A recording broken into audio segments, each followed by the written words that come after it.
Hey y'all, it's Val, and I'm going to show you how I finally achieved an ombre design with this Easy Ombre Gel product by iGel Beauty. First, I'm going to put a coat of this new gel polish called Piglet by iGel Beauty on the swatch.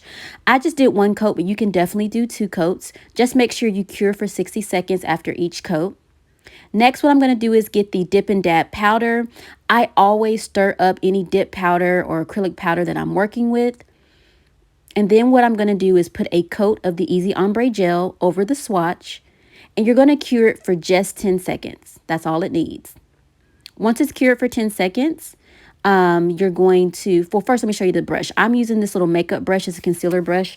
You can use whatever brush that you have that you think will work, but you're going to dab that swatch or your nail or whatever into the dip powder, and then use the brush to just slightly dust off the extra powder, and also to kind of help blend the powder into the nail.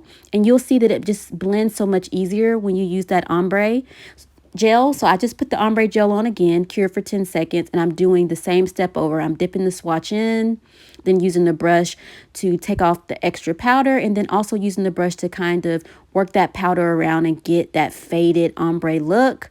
Next, I'm using the No Cleanse Top Coat by iGel Beauty to polish things or finish things off, as you'd say, and cure for 60 seconds. And y'all, I finally achieved ombre. Like, I've never been able to get ombre that looked even decent, and I'm just surprised. Like, that's another swatch I did earlier. Y'all, I'm a pro. I can't believe it.